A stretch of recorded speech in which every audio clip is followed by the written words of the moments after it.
স্বামীর সঙ্গে রূঢ় আচরণ করে, স্বামীটা যদি একটু অসুস্থ হয়ে যায় অথবা স্বামী যদি একটু কালো হয়, স্বামীর চেহারা হয়তো বইয়ের চেহারা একটু একটু ভালো, স্বামীর চেহারা একটু কালো, ভালো কালো সুন্দর চেহারা অসুন্দর চেহারা কে করে দিয়েছেন? আসতে বলবেন না, কে করে দিয়েছেন? হয়তো বিয়ে করতে নিয়ে কালো মানুষটা সুন্দর বউ পাইছে, সুন্দর বউটা বিয়ে করছে, কিসমতে জুটে গেছে, কিন্তু রাগারাগি উঠলেই কিছু সুন্দরী মহিলা আছে স্বামীকে একটা খোঁটা দিয়ে বলে, তোমার সঙ্গে যে আমার বিয়ে হয়েছে তোমার 14 গোষ্ঠীর কপাল। এরকম কিছু মহিলা মনে হয় তানরে নাই, আছে না নাই? বারবার খোঁটা দিয়ে কয়, চেহারাটা দেখো আয়নার দিকে, হ্যাঁ তোমার সঙ্গে যে আমার বিয়ে হয়েছে তোমার 14 গোষ্ঠীর কপাল। এরকম করে খোঁটা মারা যাবে না, রূঢ় আচরণ করা যাবে না, খারাপ কোনো ব্যবহার করা যাবে না, খারাপ কোনো বাক্যালাপ করা যাবে না।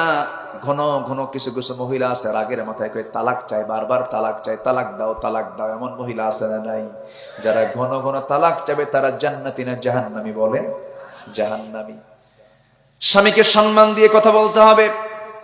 আল্লাহ তাআলা স্বামীকে সম্মান মর্যাদা দিয়েছেন, বউয়েরও সম্মান আছে মর্যাদা আছে। অবশ্যই কি অবশ্যই আমরা বলবো না কেন, অবশ্যই সম্মান আছে মর্যাদা আছে। কিন্তু স্বামী বউ যখন নামাজে দাঁড়াবে ইমামটা হবে কে? 3 মাস স্বামী আর 3 মাস বউ, নাকি?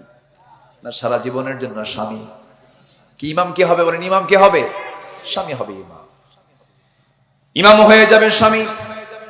আর রিজালু কাওয়ামুনা আলান নিসা, পুরুষরা হবে নারীর পরিচালক। কিন্তু আজকে কি হয়ে গেছে? পরিচালক কি হয়েছে এখন? বলেন কে হয়েছে? নারী হয়ে গেছে পরিচালক। স্বামীকে ধমক দিয়ে বলে, তুমি কিছু বোঝো? তুমি তো কসু বোঝো, ধমক মারে।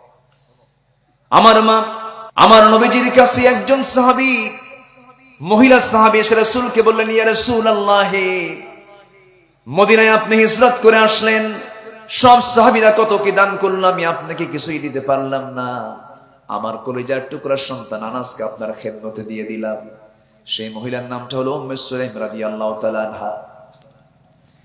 তার কলিজার টুকরা সন্তান আনাস বিন মালিকের বাবা মালিক যখন দুনিয়া থেকে বিদায় হয়ে গেছে, উম্মে সুলাইমকে একজন বিয়ের প্রস্তাব দিয়ে দিল, তালহা তার নাম। তিনি বললেন, তুমি আমাকে বিয়ে করতে পারো, তবে একটা শর্ত হলো আমি তোমার কাছ থেকে কিছু নেব না, তুমি কালিমা পড়বা, কোরআন পড়ে মুসলমান হয়ে যাবা। যেরকম সুবহানাল্লাহ। ইসলাম কবুল করলেন, মুসলমান হয়ে গেলেন। আল্লাহ তাআলা তাদের ঔরসে একটা সন্তান দিয়ে দিলেন। সেই সন্তানটার বয়স 6 থেকে 7 বছর হয়ে গেল। উম্মে সুলাইমের স্বামী গেছেন বিদেশে ব্যবসা করার জন্য। 6 দিন থাকার পরে 7তম দিনে তিনি দেশে ফিরবেন, বাড়িতে ফিরবেন। 7ম দিন সকালবেলা উম্মে সুলাইম দেখতে পেলেন তার একমাত্র কলিজার টুকরা সন্তানটা সকালবেলা মারা গেছে। সন্তান লাশ হয়ে পড়ে আছে। কিন্তু স্বামীটা 7 দিনের মাথায় তিনি বাড়িতে আসবেন। সন্তান মৃত্যুবরণ করেছে এমন কথা যদি স্বামীর কানে আগিয়ে চলে যায়, স্বামীটা কষ্ট পাবেন মনে করে সন্তান মৃত্যুর কথা কাউকে না বলে সন্তান মৃত্যুর তথ্য গোপন করলেন। সন্তানটাকে আস্তে করে গোসল করায়া দিয়া আস্তে করে পাশের ঘরে চাদর মুড়ি দিয়ে তাকে শোয়া রাখলেন। স্বামী আমার আগে আসুক। বিকেল বেলা আসলেন স্বামী, দরজায় নক করলেন, দরজা খুলে গেল, সালাম বিনিময় হলো। স্বামী তার স্ত্রীকে বলছে, আমার স্বামী, আমার স্ত্রী, তুমি আমার কেমন আছো বলো? খুব ভালো আছি। আমার কলিজার টুকরা সন্তানটা কেমন আছে? আপনার সন্তানটা আগের চাইতে আরো বেশি আরামে আছে।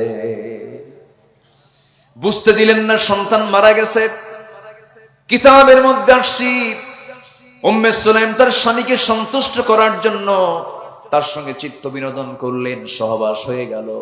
দীর্ঘ সময় যখন ঘরে সময়টা পার করছেন, স্বামী বলছেন, আমার স্ত্রী, অনেকক্ষণ সময় হয়ে গেল, ঘরের মধ্যে আমার সন্তানের কোনো আনাগোনা পাচ্ছি না, আমি আমার সন্তান কোথায় বেড়াতে গেছে, আমার সন্তানটা কোথায় গেল বলো?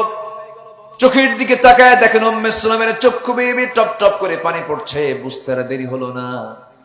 এবার স্বামী বলছে, আমার স্ত্রী, তোমার চোখের পানি প্রমাণ করছে আমার সন্তানের কোনো বিপদ হয়ে গেছে।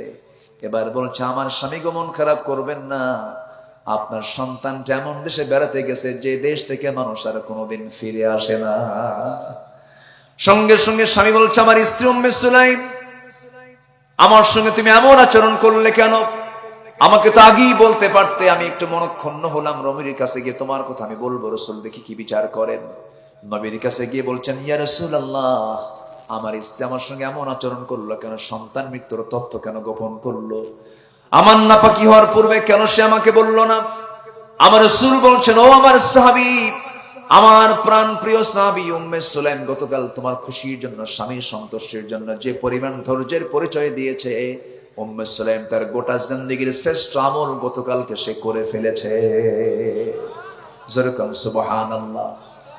আমার মা, আমি বুঝাচ্ছি শুধু যে স্বামীর দাম তা না, স্বামীর তো মর্যাদা আছে, আপনারও মর্যাদা আছে, কিন্তু আপনার তো আনুগত্যটা করতে হবে। আপনি সুন্দরী মানুষ, বোরকা পরে আপনি বাইরে বের হন, আপনার সৌন্দর্য কাউকে দেখাবেন না, কোনো সমস্যা নাই। কিন্তু আপনি একজনের বউ, আপনি বেহায়া হয়ে বাইরে বের হচ্ছেন, সমাজটা নাপাক করে ফেলছেন। শুধু আপনি নিজে নাপাক নন, আপনি সবাইকে নাপাক করে ফেলছেন। ঠিক কিনা? আস্তে কোন জোরে কোন ঠিক কিনা?